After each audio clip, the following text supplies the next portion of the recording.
Assalamualaikum warahmatullahi wabarakatuh. Apa kabar sobat sekalian? Semoga baik-baik saja. Jumpa lagi di channel Rahmat Romdoni. Kali ini kita akan membahas berita hangat dan masih hangat diberitakan ya tentang Iwan Sumule yang dipanggil oleh polisi untuk dimintai keterangan ya. Karena dia adalah apa namanya? Society atau masyarakat yang ingin membuka ya, ingin mempertanyakan melaporkan pejabat yang terlibat bisnis PCR ya. Nah, Iwan Sumule ini adalah apa namanya? Aktivis pro-dem ya, pro-demokrasi ya. Ya, kita memang mencari orang-orang seperti ini ya. Karena untuk bisnis PCR ini kita tidak menemukan ya, bisnis PCR ini kita tidak ingin ya segera kasus ini bisa terselesaikan, mencari pejabat-pejabat yang terlibat ya. Kemudian kalau bisa ya dana anggaran masyarakat yang kemarin ya dihargai dengan PCR yang tinggi itu bisa diberikan kembali ya, meskipun itu tidak mungkin ya. Ya, ini ada berita dari Holopis ya. Dari terkini.id ya. Terima surat panggilan Polri, Iwan Sumule camkan, Prodem tidak akan lelah berjuang lawan peng-peng yang mempertontonkan praktik KKN. Jadi peng-peng itu adalah pengusaha dan penguasa ya. Dilansir dari terkini.id ya, dengan judul terima surat panggilan Polri, Iwan Sumule camkan Prodem tak akan lelah berjuang lawan peng-peng yang mempertontonkan praktik KKN ya. Ini panas. Polda Metro Jaya melalui Direktorat Reserse Kriminal Umum di Ditreskrimum menjadwalkan pemanggilan terhadap Ketua Majelis Jaringan Aktivis Pro Demokrasi Prodem Iwan Sumule.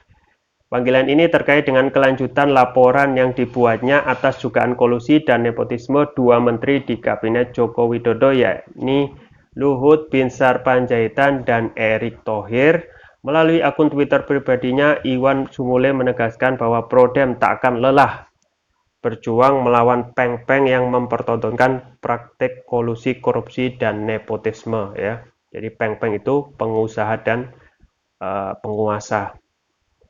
Ya, semua amalan akan terputus saat ajal menjemput. Perbuatlah kebaikan di setiap tarikan nafas, katanya pada Minggu 28 November 2021. Melawan ketidakadilan dan penindasan merupakan perbuatan baik. Diam adalah sebuah pengkhianatan. Camkan, Prodem tak akan lelah berjuang melawan peng-peng yang mempertontonkan praktek KKN, lanjutnya. Bersama cuitannya, Iwan Sumule melampirkan foto surat undangan dari Direktorat Reserse Kriminal Umum. Dalam surat itu ada 3 rujukan yang disebutkan kepolisian ya, yakni nomornya sekian ya. Sehubungan dengan rujukan di atas, bersama ini kami mengundang saudara untuk menghadiri klarifikasi perkara terhadap laporan polisi yang saudara laporkan di Polda Metro Jaya dan saat ini ditangani oleh Subdit 1 Kamnek Ditreskrimum Polda Metro Jaya. Demikian isi surat tersebut. Seperti diketahui sebelumnya, Iwan Sumule ya melaporkan Erick dan Luhut terkait dugaan keterlibatan bisnis polimerase chain reaction atau PCR yang mana keduanya dianggap menerima untung dalam bisnis tersebut selama pandemi COVID-19. Keduanya kita laporkan terkait bisnis pengadaan PCR melalui PT GSI, katanya Senin 15 November 2021.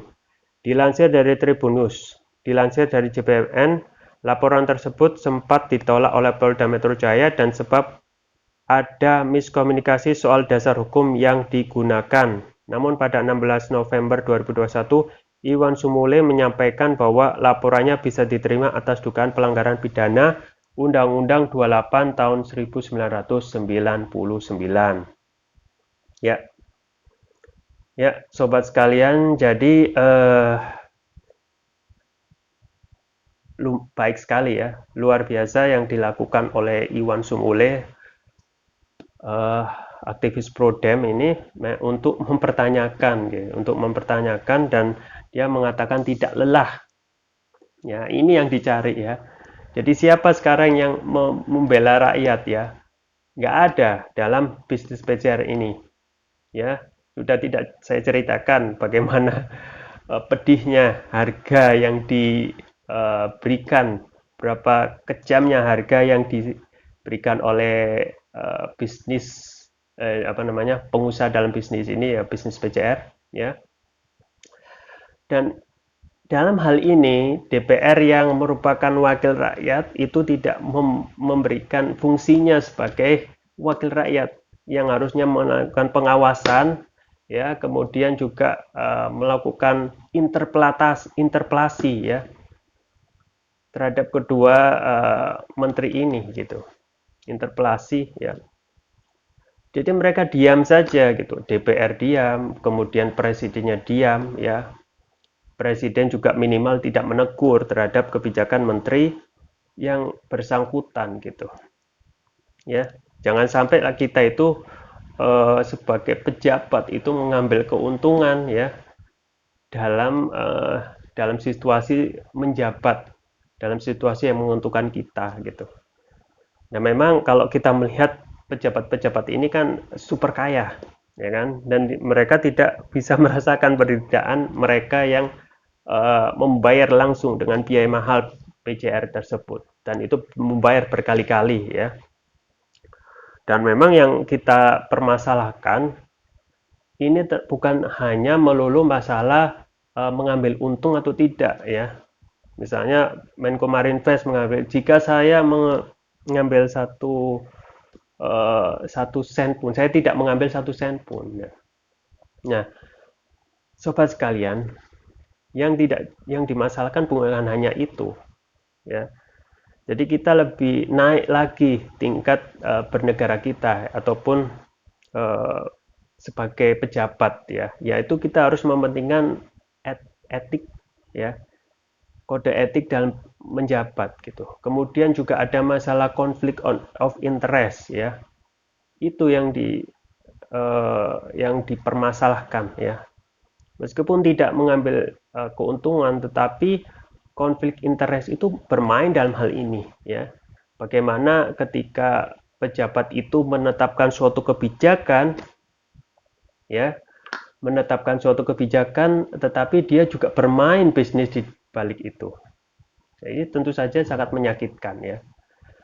Kalau kita melihat analisa jurnalis ya, itu perkiraan dalam hal keuntungan ini ya, dari April 2020 sampai Oktober itu dengan harga 900 itu dihitung-hitung mendapatkan keuntungan 391,5 miliar dalam bisnis PCR ini. Dan ini lebih diketahui lebih besar daripada bisnis tambang. Jadi bisnis colok hidung lebih mahal, lebih dapat mengeruk emas daripada bisnis tambang. Dan memang kita apresiasi apa yang dilakukan oleh Iwan Sumule ini dalam hal untuk membela rakyat ya. Dalam ingin ya menghajar semua yang berkaitan dengan KKN ya, korupsi, kolusi dan nepotisme. Dan memang resikonya besar ya. Tapi nggak apa-apa. Ini namanya bagaimana mereka itu memainkan peran masyarakat ya, society ini memerankan peran untuk saling membela kepentingan rakyat gitu. Saat ini apa yang kita bayar kepada DPR ya, apa yang kita bayar kepada presiden, kita membayar itu juga, presiden itu juga kita bayar. Tetapi apa yang kita dapatkan ketika kita mendapatkan kerugian dalam masyarakat dalam bisnis PCR ini, nggak ada yang membela, DPR diam ya, presiden pun diam tanpa menegur ya. Kalau bisa ya kita diberhentikan kalau memang terhadap pejabat tersebut ya. Memang dalam hal ini kita menyayangkan satu hal itu, bahwasanya pejabat itu masih dalam hal eh, et- et- etika dalam bernegara itu masih rendah kan ya. Etika bernegara masih rendah ya. Bagaimana itu mementingkan kepentingan kelompok ataupun keuntungan mereka, golongan mereka ya. Di saat kondisi masyarakat sekarang yang susah dalam pandemi ya. Coba bayangkan, kenapa mereka melakukan itu? Ya karena mereka tidak bisa merasakan penderitaan orang-orang yang sudah susah seperti ini. Ya, jangan dianggap ketika mereka sudah membayar ratusan ribu itu mereka orang-orang yang wealth atau orang-orang yang berkesejahteraan ya. Mereka juga sedang susah ya. Dalam hal pengusaha semua susah, apa namanya? Dalam hal ekonomi itu sekarang sudah nyungsep ya. Dan mereka tega-teganya mengambil kesempatan dengan mengambil keuntungan ya dalam hal ini.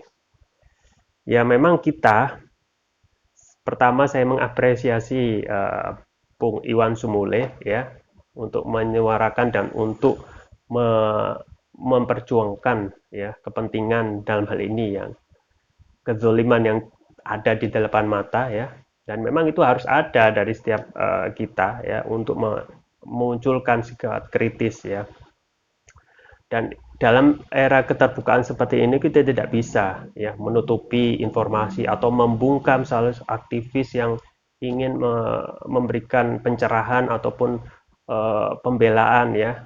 Salah satu dibungkam, pasti akan ada lagi muncul orang-orang baru yang membela terhadap kebenaran. Dan kita sudah seorang muslim ya, mayoritas muslim itu sudah diajarkan ya untuk membela atau apa namanya dalam hal ini melawan kemungkaran ya. Dalam hadis kan sudah jelas masyhur ya, jika ada kemungkaran maka cegahlah dengan tanganmu, ya kan? Kalau tidak bisa maka dengan lisanmu, kalau tidak bisa dengan hatimu.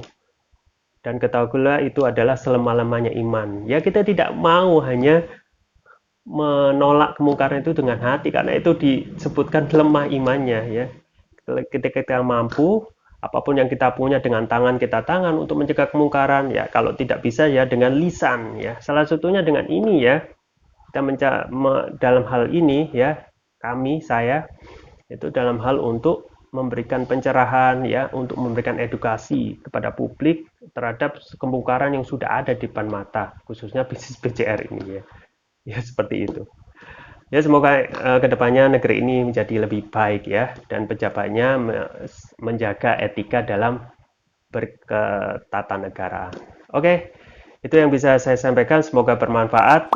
Saya Rahmat Romdoni. Jangan lupa like, share, dan subscribe. Sampai jumpa lagi. Wassalamualaikum warahmatullahi wabarakatuh.